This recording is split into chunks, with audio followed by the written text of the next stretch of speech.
Hello, beautiful people. It is I, Milo Evergreen here. Now, my pronouns are he, him, but if you got something juicy to tell me or you root me on, girl is an exception. And welcome back to an all-new episode of Tea with V.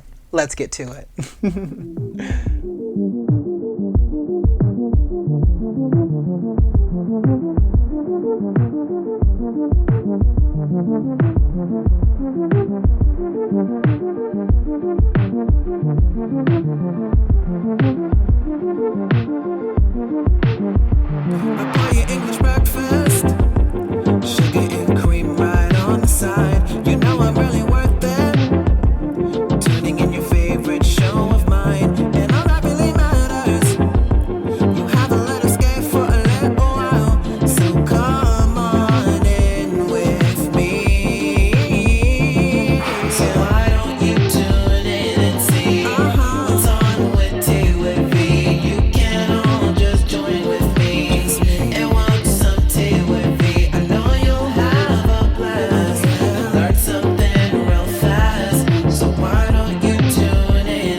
All right. Come on in. Get yourself situated. Come right on in. Get your teas and all of that because boo boo, we got much to discuss. Now, first of all, I wanted to make a small announcement. So Tea with V will now be every other week. Just on account of I gotta live my life. I got other things and whatnot, and I'm trying my best not to spread. Not trying. I am doing my best not to spread myself way too thin. So Tea with V will be bi-weekly instead of weekly. It might change, it might not, but I just want to let you know, y'all appreciate the episodes and I love that you love the show. But probably moving forward, we're going to do a bi-weekly episode because it just helps with my schedule and other creative things that I want to do and all of that. But yeah, that's just a small little announcement. I actually just got back from my friend, my friends, the castle, I call it, Liam and Franco. They had hosted me for a week. I needed a vacation. Just going and visiting their oasis was so amazing. Also, my videographer Liam, he is now partaking in becoming a DJ. So I was fortunate enough to see his DJ set, and I'm just so proud of him. And he's just amazing. He's actually gonna be in my neck of the woods for the next 2 months. So who's to say? Maybe I'll have him on Tea with V. But shout out to Liam and Franco. Thank you so much for hosting me, and I love and appreciate you dearly. I wish I had pictures, but I was so in the moment that I just don't have my phone on me, and it's interesting because when you reflect on it, your first initial reaction to be like, oh, I have the pictures, I got the proof. But I was in the moment, y'all, so we didn't take any pictures, which is so sad because I was trying to remember to take at least one to put on the show for you, but I don't have any, unfortunately. So I was in the moment, thoroughly enjoying myself and going to parties, small events, and being connected with nature, their house, and all of that. And I got to luxuriate in the bathtub and all of that. Also, shout out to Liam's grandmother. My long lost grandmother. Her and I had a moment together, which was so sweet. We went out to lunch and did a Goodwill run. So yeah, it was just great. It was all good. And I'm just so grateful that I was able to just, have that week of just solitude and creativity and just being around loved ones. So that was really, really fun, and I was super excited. But without further ado, you know what time it is, and I know what time it is. It is time for some hot chai topics. So let's get to it. All right. So I don't know about y'all, but this girl right here, Miss Doja Cat, her Coachella performance was the cat's meow. Now, I'm very particular when it comes to, performances and who I watch, who's got my attention span. The only women that I know who have my full attention span is Beyonce and Lady Gaga and Miley Cyrus. But I'm gonna have to add Doja Cat to the list because Doja, your performance at Coachella was so cohesive, clear. I loved how you stuck true to your era and you didn't perform. I don't know if you performed some of your old hits maybe, but I think most of the songs were on the Scarlet album and the Scarlet Deluxe. Her recent work. I didn't hear Say So. You didn't play any of that. You didn't play any other, you really stuck to your artistic gun when you're doing the Gaga method, because Gaga, she performed some of her hits, but when she was in an era, she stuck to that era.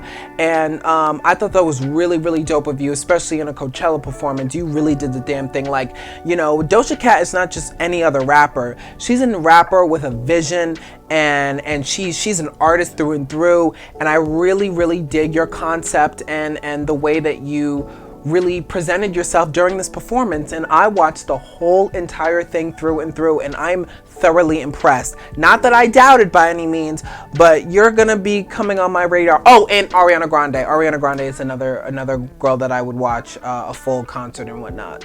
But yeah, Doja, I gotta add you on the list because you did the damn thing, and I'm thoroughly impressed, very proud. And yeah, you got the eye, you got the vision, and you're also a Gaga fan, so I wouldn't expect anything less from her except greatness and all of that. And kudos to you to sticking to your guns. And also, yo, you rock the hell out of that buzz cut, and you pull it off so well, and you make it so sexy and feminine, and you are a 10. 10s across the board, no complaints, and I loved it so much. Let me know in the comments below what you thought of Doja Cat's Coachella performance, because that right there, that was a moment. I stand, salute, and subscribe to that. So Beyonce posted on a Cécred Sunday with her hair care, Cécred is her hairline. She was making a Cécred Sunday video of her, how she, treats her hair and whatnot. And from the looks of the video, her hair is all natural, all real and whatnot. I know back in the day in 2013, she did the big chop, but since then she grew her hair out naturally. And a lot of people were hating and saying, well, that's a wig, that's probably not her hair, she's only showing parts of her scalp and whatnot. Like, first of all, especially my people, you would know that not only do we come in all different skin tones, obviously shapes and sizes, but our hair care texture is also the same thing as well. Our hair is everything to us. Back in the day, I used to have a fro. This was all mine, all real. Even my own people were questioning. Now, I wasn't offended because, some of my people, not all of us are naturalistas, but we be wearing wigs and weaves and all of that, and we don't know what is real, what is not. But I'm the first to admit, on account of me with my wigs, I love my wigs. But back in the day when I used to have my real fro, that was the cat's meow back in the day for me. I loved my fro. I felt powerful with my fro. It was a hell of a lot of maintenance and detangling and all of that. And even I remember I did the big chop back in 2020, to be exact, 5/22. I shaved that shit right off because it just no longer served me, and I just didn't have the need to rock my natural hair. Plus, I was getting into wigs back in 2012 because I just wanted to change my look. I wanted something different. I was always known for my fro and my big hair, so I just kind of wanted to break away from that and just try something different. But back to Beyonce, her hair is beautiful. It is natural, and she doesn't know any of. Well, in this type of circumstance, she doesn't owe us an explanation on her hair. But if you're selling a hair care line, we would like to see you use the product. Rihanna uses her products, Selena Gomez uses her products, Hailey Bieber uses her. People use their products when you're. Hello, I have a fragrance coming out, and I use my fragrance. I swim and bathe in that. I love my fragrance. Coming real soon. Be patient. But yeah, I don't know, the stupidity of my own people questioning Beyonce's hair and whatnot is just buffoonery, and it baffles my mind every time. Like, we are people who grow different types, textures, curls, kinks, and whatnot. So it just baffles my mind that we have to question her, because on account of Beyonce, what flows and all, that's part of her brand, is that beautiful flowy hair. So, but overall, Beyonce, congratulations for having beautiful, healthy hair. And to all. Also, so apparently it's about damn time. We've waited, what, since 2018, 17? Normani is finally going to release her debut album, Dopamine. It's going to come out June 14th. And a lot of people are, skeptical of it being a very good album because she's been promising us an album since 2018. The last major hit that we've seen from her, I believe, is Wild Side, which is one of my favorite songs and music videos. But even before that, it was Motivation, and that was a really good music video. And I believe that was 2018, I believe. So it's been a disco minute since her debut as a solo artist. So I know we don't know truly what's going on behind the scenes, and management can be very crazy and all of that, which is why I recommend going independent if you have the means to, and support and all of that, or if you got a successful fan base. But from what it looks like, her management and team are not doing what they need to be doing. I mean, this album cover right here is the cat's meow and a fly ass cover. And sidebar, what is with these album covers without any titles? Have you noticed that? It's always been these album covers that just been having just the picture, no album font, title, name, whatever. It's just the picture. I mean, I'm here for it for a certain degree, but I miss the titles and all of that. I don't know, to each his own. But congratulations to Normani. I will be looking forward to hearing this album, and hopefully it's gonna be worth the wait, because we've been waiting for a moment now, and we don't want to see you fail. We love to see our black girls be winning and busting through the music biz. So we'll stay in tune. All right, moving right along in the next segment, which I love to call Sipping on Some TikTok Tea. Let's get to it, baby. Oh, all right, yeah. So this TikTok user by the name of B Archives. Now, they talk about the struggles of dating when it comes to, abstaining from sex, holding sex till marriage. And this is her thoughts. Roll the clip. I told a guy that I was waiting till marriage. It was our 5th date. We were trying to decide if we wanted to be exclusive or not, and expectations and what that would look like. And we talked about my waiting for marriage for about an hour. And he had a lot of questions, and I was like trying to answer them to the best of my ability and explain where I'm coming from and why it's important to me. He was really nice about it, like just a gentleman, just wanting to understand. And I told him, I know that this is a lot to take in, and I want you to be able to make the best decision for you. So please, take a couple days, think about it. Don't think about my emotions, just think about what you need in a relationship. And then give me a call back in a couple days. And just let me know what you've decided. And I've been waiting for the phone call all day. And I'm like I know that it'll be good either way. Like, this is just how it is. Like, if I'm gonna choose to set myself apart in Christ, then this is what dating looks like.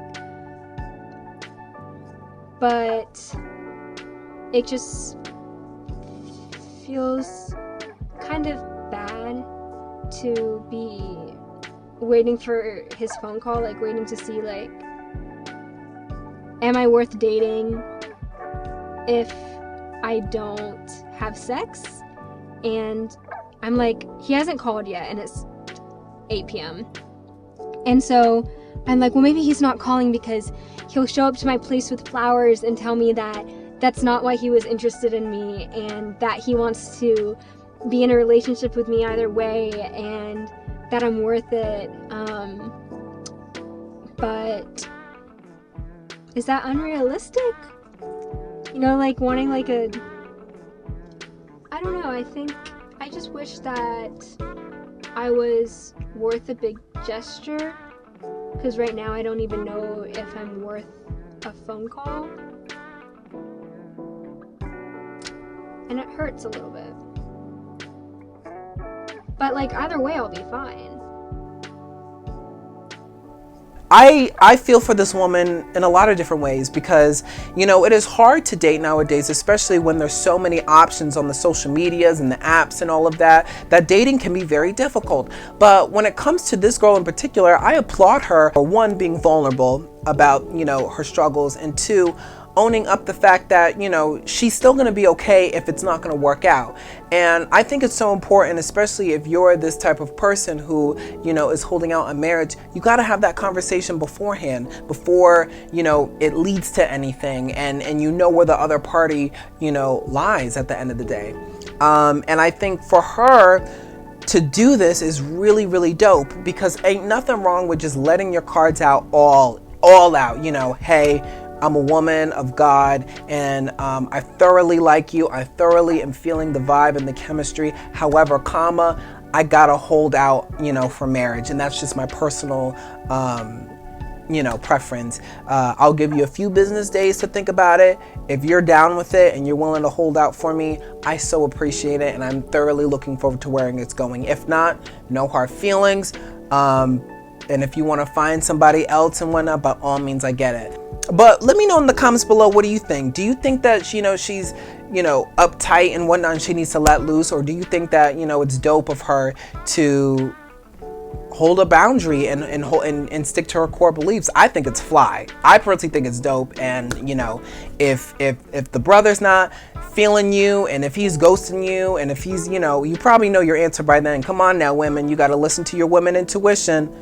The Lord, the Creator, whoever you believe in, didn't put that in you without you checking it. It's women got that best, come on now, women, use your intuition, it's built within you. So you might know the answer. And even though it's not the answer that you want, got to stick to who you are and your core values and beliefs. So I'm here for her. Let me know what your thoughts are in the comments below on that. All right, so we're moving right along in our next segment, which I love to call Tap Out. Now, tap out is where I just tap out things that are blown out of proportion, that get on my damn nerves, and then I don't stand, salute, and subscribe to anymore.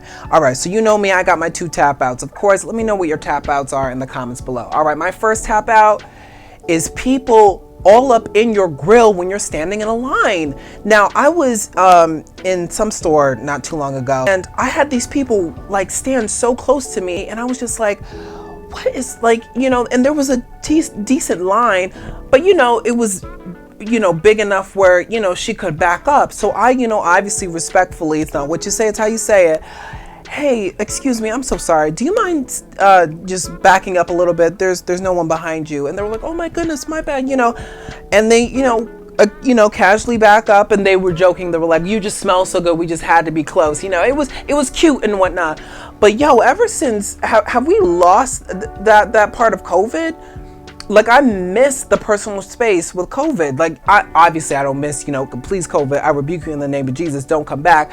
But please, let's like keep that formality. And again, I get it. Some lines are very small and, within reason. But these lines, I love personal space. I love and miss personal space. So, please be cautious. Spatial awareness. I think we've lost spatial awareness nowadays. People are just on each other's backs in lines and whatnot, and just be like, hey, can you just back up? So that's my first tap out.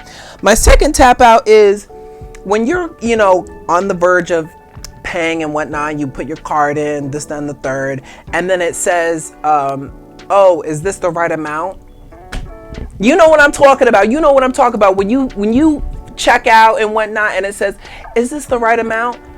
Well, had you asked me, I would have been like, no, I want this stuff for free. Like, what is up with that? Like, am I the only one who thinks that? Like, I mean, we could do better on the price if I'm being honest, I just find that so interesting of like, was this price correct? No, it's not. Actually, on account of groceries being through the roof, I would like to lower the price. Is that an option? Next time I'm going to do that, and I'm going to let you know how it goes. I'm just going to say, no, that's not the right right amount and see if I'm able to arrange the price and whatnot. Probably not, but the next time I'll remember that. I'm gonna try it and I'll report back here. But those are my 2 tap outs. Let me know in the comments below, what are your tap outs? Things that you are over with, that things are blown out of proportion. I'm willing to know. Let me know in the comments below. All right, so we are moving right along in another segment which has become a little bit of a fan favorite, which is Crush of the Week. Crush of the Week. Crush of the Week, yeah. All right, so this Crush of the Week has been someone that I've known for almost 2 years, maybe, casually. We're not besties like that, but like we're besties through the oh my Lord, what is going on? Through the tickamatalks, as my aunt says. And my Crush of the Week, drum roll please, William Reed, aka Billy Cantreed. Am I saying that right? You know me on account of my dyslexia. But William, you right here is the cat's meow. You are my Crush of the Week, boo boo.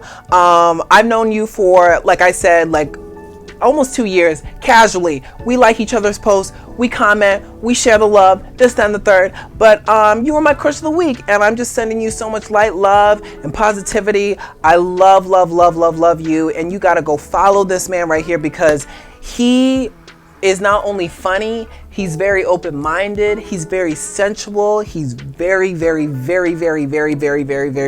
sweet and very informative, not afraid to have difficult conversations, not afraid to teach people, and I really love your posts and everything that you do, and I love when you check your haters. That is the most sexy, fly thing as well. And speaking of fly and sexy, your partner, yo, you got immaculate taste, exquisite taste. Oh my goodness, y'all are a fly ass couple. You are fly together, y'all. I'm just gonna keep it PG, but yo, woo, you got taste, boo boo. But overall, again, I'm sending you nothing but high love, vibrations, and positivity. May your life and everything just be filled with love and nourishment and everything. And you are just so sweet and so kind, and I love your content, and I always appreciate you sending me love, support, liking my videos, and all of that. You are the best. And so sending you all the love, and thank you for being my Crush of the Week. So to close out in today's episode, we of course got to close out with an Ask V. All right, so let me read this Ask V. Hey V, my name is Maxwell. I'm 21 years old, and I've been trying to feel more confident in who I am as a writer. My parents have not been supportive for me to pursue my writing career. My family prefers for me to take on the family business. My father wants me to take over his position of the company, but that does not make me happy, nor do I find it creatively fulfilling. All I want to do is become a successful writer. I don't know what to do. I need your advice. All right, Maxwell. I'd say, follow your heart, follow your passion. If you really love writing, if this is your heart and soul, by all means pursue it. But if you see writing as a hobby and you're able to take on the family business just to save you some mucho dinero to further and invest in your writing, then I would also consider that as well. At the end of the day, if you believe in yourself, that's all that matters. And once you believe in yourself and you invest in your, art of writing, a lot of people around you will be attracted to that energy and want to help you and invest in you and all of that. So, but overall, good luck, Maxwell. Give us an update on what you decide to do. But anywho, that was it for today's episode. I hope you enjoyed. If you want to become a Vamizer, make sure to head over to my website, vamilermusic.com. Anything and everything about me is on there except my birth certificate or social security. As always, please be safe, sanctified, and sanitary under these self-reflecting times, and I will catch you all in the next Tea with V. All right. Mwah. Bye.